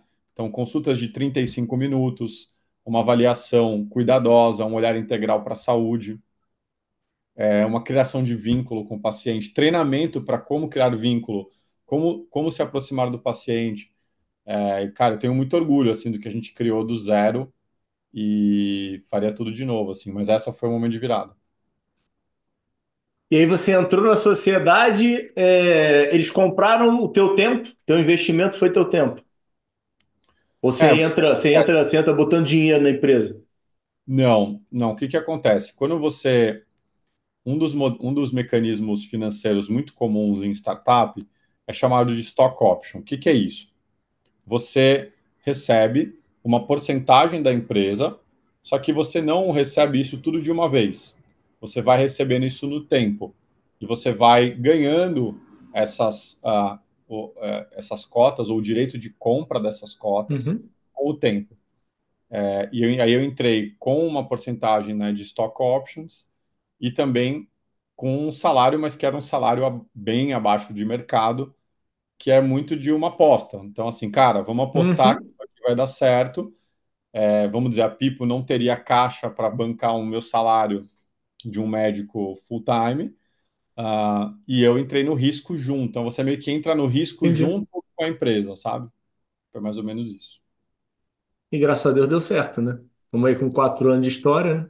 Exatamente. A gente hoje é reconhecida aí como uma das startups vamos dizer, mais visibilidade a nível nacional, com uma carteira grande de clientes, com um faturamento bem robusto, e com uma projeção de crescimento super legal. Cara, eu acho que tá muito nisso que você falou, cara. Treinamento de pessoas, né, cara? Esse que é o grande diferencial. Eu falei com o Gui pra caramba isso. Outro que foi muito legal, cara, que fui até aqui do Rio, né? Que é o Vander, cara. Adoro ele. Cara, o Vander criou meio que quase que um teatro dentro da BIP, né? Para treinamento dos profissionais que vão fazer a coleta em casa, cara. Cara, é um negócio muito louco e muito legal ao mesmo tempo, cara. Cara, E tá aí o diferencial, né, cara? Das tuas pessoas que vocês arrumaram um padrão para treinar e existe aquele processo, aquele modelo replicável, né? Em que a gente tem uma dificuldade muito grande na medicina também, né? Porque só exato, você sabe fazer do teu jeito, né? exato. Mas o legal é quando quando você começa a quebrar e entender assim, por que que as pessoas agem do jeito que elas agem dentro de um hospital, de uma clínica, né? Então, você começa a entender que tudo tem um motivo para ser, está muito relacionado com a cultura, com processos, com Uhum. treinamentos, e você pode criar coisas que às vezes passam só pela sua cabeça, né? Então você pensa assim, cara, como é que eu faço com que todo mundo tenha um brilho no olhar de atender as pessoas? Olha para a Disney, cara, olha o que a Disney fez. Você falou da tua esposa aí antes da gravação, que ela tá louca para ir para Disney, né? Fazer uma visita lá. Porra, não faz isso. Tá Mas vendo? não acaba comigo assim, cara. Tá De novo, vendo? você vai tocar, cara. Pô, tá vendo, Roberta? Ó, eu vou editar esse pedaço. Boa. Então, quando você olha para a Disney, você começa a perceber que, cara, são processos, aquilo ali, assim, Total, total, total. são pessoas normais do dia a Sim, sim, dia, sim. só que elas chegam lá, elas recebem treinamentos, tem protocolos, Sim, tem sim, sim, satisfação sim, do sim. colaborador, tem cultura da empresa que fazem elas atuarem de uma certa forma. E você começa a ver e fala assim, cara, será que dá para fazer com que todo atendimento em saúde seja incrível? Dá. Então, tudo que passa na sua cabeça é possível Cara, criar. mas isso, cara, isso é do caramba, cara. Isso é pérola. É, isso não é protocolo. Você vê que Sim, você falou mais do que isso, né? Porque a tua fala tá atrelado. Óbvio que precisa ter um protocolo, porque ninguém começa do zero. É a cultura, cara. E a exato. estrela da Disney é essa, cara. Né? Tipo, entregar um bilhete com 10 bullets que você vai ter que seguir, Não geraria a Disney, né? É, A cara, Disney existe no momento em que o cara entende que ele está sendo a diferença na tua vida, né? Que ele está exato, conseguindo fazer você ter um dia incrível, né? incrível, cara. Eles criam uma experiência mágica, uma experiência mística. E aí pegam outro exemplo, cara, a Mayo Clinic, que é uma das maiores redes hospitalares dos Estados Unidos, sempre ganha aí como o melhor hospital quase todo ano.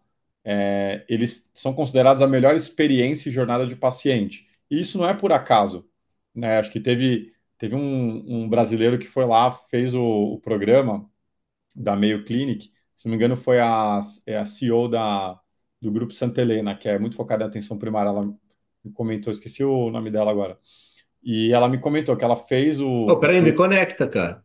Claro, não, puta, isso tem muito. Eu não lembro o nome dela, mas o Thiago Júlio conhece ela. É porque é dentro do Porra, caso. você vê, ó, tu para de passar a bola no ar, cara. Isso é sacanagem, pô. Não, é porque a gente conversou tem muitos anos Ah, tô no brincando. evento. Mas me Aham, marcou, olha que engraçado, né? E ela falou assim: ela foi num curso da Mayo Clinic sobre jornada do paciente, experiência do uhum, paciente, e eles falaram assim, cara, aqui é igual a Disney. Então, assim, todo time, atendimento humanizado, e as pessoas têm todo esse cuidado, e eles vão te guiar e vão te ajudar. Ela falou, quer saber, eu vou testar. Aí ela saiu do curso, deu a volta, foi para outro prédio do hospital. No meio do hospital, ela parou uma enfermeira e falou assim, onde que é sei lá, onde que é a área de cardiologia? A enfermeira falou, no bloco tal, mas como tô vendo que você está perdida, eu vou te levar até lá. E aí a pessoa foi e acompanhou ela até esse lugar. Isso daí não é por acaso, uhum, é lógico. treinamento, isso é cultura da instituição. Eu recentemente tive uma lesão, tive uma internação no Einstein para fazer uma cirurgia ortopédica. Até no LinkedIn eu fiz um relato da minha internação de alguns insights interessantes. E quando eu fui fazer o retorno, Ricardo, eu me perdi no hospital. Eu estava lá procurando uma ala e andando com o meu de muleta, patinete e tal, patinete ortopédico. E eu me perdi e aí eu perguntei para uma médica, cara, onde que é o ambulatório da ortopedia? Eu não estou encontrando.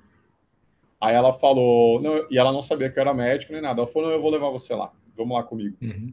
Então, assim, são esses tipos de detalhes de cultura, de satisfação do paciente, satisfação do cliente, que você não consegue, primeiro, não consegue criar do dia para a noite, não consegue criar sem treinamento, sem ficar exaustivamente mostrando para o seu time que isso é importante, né? Você falou do Vander.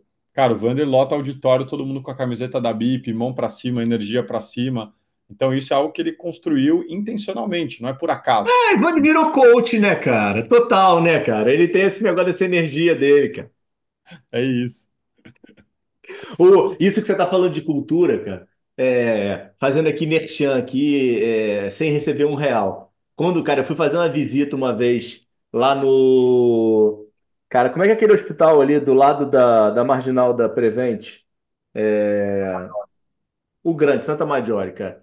Aí a gente foi fazer, na época que eu estava fazendo mestrado, fui fazer uma visita lá com o Pedrão, não tá mais na Prevent, e tava tendo um andar que por acaso a gente passou rápido, cara, que tava fazendo obra e tinha um cara lá em cima de uma escada, e aí alguém de brincadeira, que a gente tinha falado um pouco antes, não, de brincadeira não. O que que você tá fazendo aí?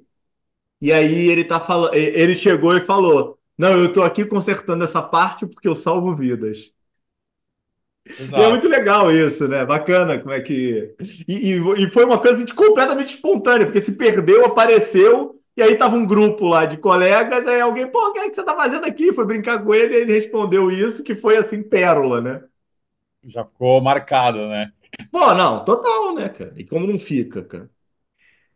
Cara, me diz um negócio, precisamos encaminhar aqui para um fim, que eu já explodi todo o meu tempo aqui com você. Te agradeço imensamente aí por você não ter desligado a tua câmera, tá?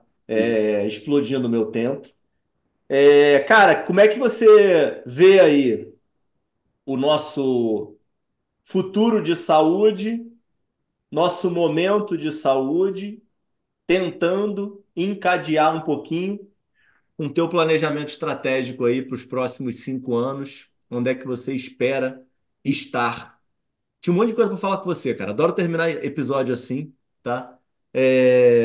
De verdade, obrigado aí pela tua participação, cara. Porra, me deu um monte de insight. Eu amo quando isso acontece, de uma forma completamente egoísta e egocêntrica, como eu falei que foi o início desse projeto, tá? Mas fala aí para mim, qual é a tua visão para a gente caminhar aí para esse fim, para você poder dormir? Boa, tranquilo, Ricardo. É, primeiro, assim, é o que você falou, dormir, né? Mas acho que hoje eu estou tão conectado com o que eu faço que provavelmente a gente vai desconectar e eu vou voltar a trabalhar. Não porque eu preciso entregar alguma coisa, também preciso, mas é porque eu tenho um drive hoje muito forte com o que eu faço e eu gosto do que eu faço. Então, para mim, Isso é muito é legal. quase um hobby. Isso parece clichê, papo de coach, mas, cara, quando acontece, acho que a gente tem que falar para as pessoas, porque senão a gente fica pensando assim, putz, eu estou fazendo algo que eu não quero, o que que eu devo fazer? Cara, existe um caminho é, tortuoso, complexo e dolorido, mas que você pode chegar num status de satisfação com o que você faz dentro da área da saúde, dentro da medicina. Meu quote aí do dia. Mas assim, mercado de saúde. O mercado de saúde está passando por um momento bem desafiador. Por quê? Primeiro, a gente está hoje num cenário considerado de crise, tá? Principalmente de planos de saúde, em que você tem os custos de saúde aumentando ano a ano. Cara, isso já está há mais de 15 anos rodando. E está gerando uma série de consequências no mercado. O mercado de saúde não vai acabar, não vai implodir, não vai explodir, mas ele está passando por uma transformação. E, principalmente, uma transformação sobre a como é que a gente acredita e olha para ele em termos de inovação e transformação? Por quê? Algumas teses de grandes empresas olhando para ecossistema, plataforma, digitalização, transformação digital e atenção primária, eu vou jogar tudo no mesmo saco aqui, mas Uhum, é um pouco do que tem sido apostado em saúde nos últimos 5 anos, não necessariamente se concretizou, mostrou um resultado palpável, tangível. E isso tem gerado um pouco de descrédito em relação a qual o impacto que pode ser gerado, né, de transformação radical dentro da saúde. Saúde é um dos mercados mais difíceis para você fazer uma disrupção ou uma transformação. Isso não só no Brasil, em outros países também. Beleza, pintei um pouco do cenário, do contexto. O que que a gente está mirando aqui como a Pipo, como empresa, né? Já que você comentou um pouco da nossa direção. A gente está apostando muito forte em tecnologia, produto. Então, olhando para digitalização de processos de uma forma muito, muito intensa. Cuidado em saúde de forma digital, inteligência artificial também. Então, como é que isso pode impactar ali o nosso dia a dia? Como é que isso pode apoiar os profissionais da saúde, principalmente hoje com um olhar muito de copiloto e apoio ao profissional da saúde. E eu acho que assim, esse é um tema que a gente não abordou, mas talvez seja a cereja do bolo para quem ficou até o final nos acompanhando aqui. Que é assim, a gente está passando por um momento em que a inteligência artificial generativa, então chat GPT, Bard e outros modelos de linguagem, eu acredito muito que eles vão ter um impacto profundo na saúde e na forma como a gente faz saúde. Hoje, um médico ele passa, em média, 50% do tempo dele fazendo burocracia ou fazendo coisas que não são exatamente estar olho no olho ali no paciente. E se a gente tiver uma transformação, a gente pode ter um cenário bem diferente, em que o médico volta a se aproximar do paciente, volta a ter esse contato mais ali tete a tete, humaniza mais o cuidado, né, que é até uma quebra de paradigma, tecnologia uhum, humanizando, uhum, uhum. mas que é algo que eu estou apostando muito como algo que pode acontecer nos próximos anos, assim, mas um mercado desafiador, mas eu estou bem otimista para os próximos anos da Pipo, com o nosso crescimento, a nossa proposta de valor está ficando cada vez mais robusta, a gente está trazendo clientes cada vez maiores e mais expressivos, assim, em termos de mercado. Então, cara, Estou animado, estou otimista e, em paralelo, também apostando muito em influência digital na saúde, né, com newsletter, que a gente acabou não entrando tanto em detalhes, mas newsletter, LinkedIn, fazendo um trabalho muito forte para levar conteúdo de qualidade para as pessoas, para os médicos, para os estudantes de medicina, para os residentes, e tentar ajudar. Você você tem novas transições de carreira ou hoje você está bem parado? Cara, Seja tenho, sincero, hein? Peraí, hein, pô. não, com certeza, cara, eu tenho um sonho de construir uma empresa do zero e de ter a minha própria Uhum. startup. Eu tenho muito esse sonho, sabe, Ricardo? Eu acho que um dia isso vai acontecer. Então, hoje eu me sinto muito mais maduro como empreendedor, como empresário, né? Conhecendo muito mais o mercado de saúde do que eu conhecia alguns anos Uhum. atrás, mais conectado, mais focado no trabalho, no que eu quero fazer. Mas com certeza, acho que a gente tem que estar muito próximo e entender que a nossa vida são ciclos, né? Então, tem momentos que você. Cara, teve momentos que eu estava super focado no assistencial, agora estou super focado em gestão e inovação, mas eu quero explorar outras avenidas, sim, no futuro. Rapaz, muito bom, cara. Obrigado de verdade, Tiagão. Eu concordo que a gente deveria ter abordado mais a IA, porque tá no hype. Mas, cara, eu não consigo, cara. Eu gosto de fazer o que a gente fez, cara. Foi Eu bom. gosto de falar de você, cara. Eu gosto de conhecer a pessoa.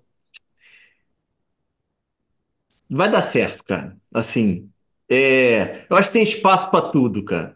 É, Mas assim, eu acho que a gente tem que sempre se aperfeiçoar, entendeu? Então, infelizmente, o mercado pede mais o que as pessoas estão querendo. Mas assim, tem um ponto também que é aquela máxima de construir o mercado que vocês trabalham demais. Então, assim, eu não sei, cara. Eu tenho um feeling que faz sentido, cara, o que eu tô fazendo, cara. Eu ainda não consegui botar isso daqui em prática, mas como a gente pôde conversar e você falar da tua satisfação, eu tinha te falado e as pessoas aqui que me acompanham já sabem que eu tenho uma puta de uma satisfação de fazer isso daqui desse jeito, né? Dá para melhorar, tem que modelar isso e aquilo. Tem um monte de aresta, né? Eu tava outro dia, quando eu gravei com o Rodrigo, que é lá da Artmed, e aí ele falou do episódio que eu fiz com o Gui da Conex. Cara, eu acho que o episódio com o Guilherme era, sei lá, o 16 ou o 20. Cara, foi uma merda o episódio. Assim, foi muito ruim, cara. E é muito legal isso, né, cara? Porque tá registrado, né, cara? Assim, pô, não sou nada demais, mas assim, melhorou muito, cara. O todo, né? A comunicação, a abordagem, né? A tranquilidade para falar. Apesar de você me questionar de em pé se eu ficar com cara de bunda aqui, mas assim, em geral, funciona bem, entendeu? Então, assim, cara, obrigado, de verdade, cara. Assim, pô, foi uma aula mesmo, adorei, cara. Vamos ver se a gente consegue se conhecer pessoalmente. Eu vou cobrar tua ajuda, hein? Tá? Deixando aqui registrado, tá? pode cobrar, cara. E faz aí tuas considerações finais, onde é que o pessoal te acha, quem ficou aí até o final. Obrigado aí de verdade. Foi muito legal, cara. Boa, valeu, Ricardo. Obrigado pelo convite. Eu vou dar mais uma de coach aqui, tá? Que eu já estou inspirado. Nem sempre eu estou assim inspirado, mas acho que hoje baixou um santo aqui. E aí até faz um gancho do que você falou, cara. Uma das coisas que impactou muito a minha carreira, essa é para fechar mesmo, tá? Mas foi assim, como médico e como profissional, muitas vezes a gente tem coisas que a gente não gosta de fazer, ou que a gente não quer fazer. Uhum. Então, vou puxar um exemplo até que você comentou comigo, um exemplo no dia a dia, edição de vídeo, né, que é chato, é Uhum. pesado, incomoda. Cara, uma das coisas que me destravou para começar a crescer mais na minha carreira, eu odeio planilha de Excel. eu sou uma pessoa zero analítica. Assim, eu não Uhum. gosto de mexer em planilha e eu não gosto de ver uma situação em números, traduzir as situações em números. Não é, tipo assim, o meu chip não Sim. funciona dessa forma. E, cara, foi só quando eu enfrentei isso e falei, cara, eu odeio fazer isso, só que isso aqui é super importante para o meu crescimento. Eu vou ter que aprender a gostar disso aqui. E aí eu comecei a estudar Excel, comecei a fazer curso, comecei a me aperfeiçoar e, cara, foi impressionante. As coisas foram começando a se abrir, assim, de uma forma que eu não esperava.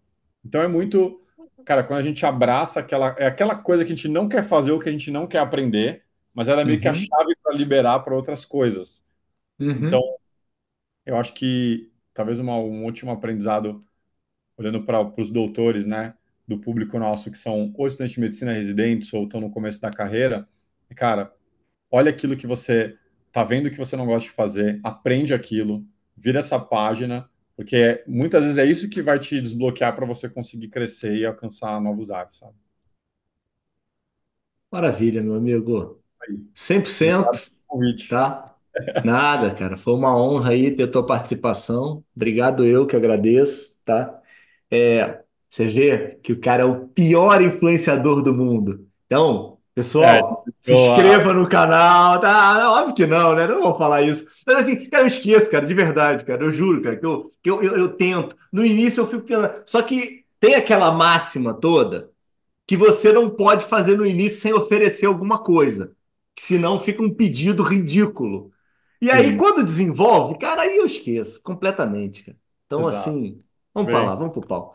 Pessoal, ó, até terça-feira que vem, a gente se vê. Fica com Deus. Thiagão, ó, abraço, obrigado, hein, cara. valeu, obrigado, cara, abração, até a próxima, pessoal.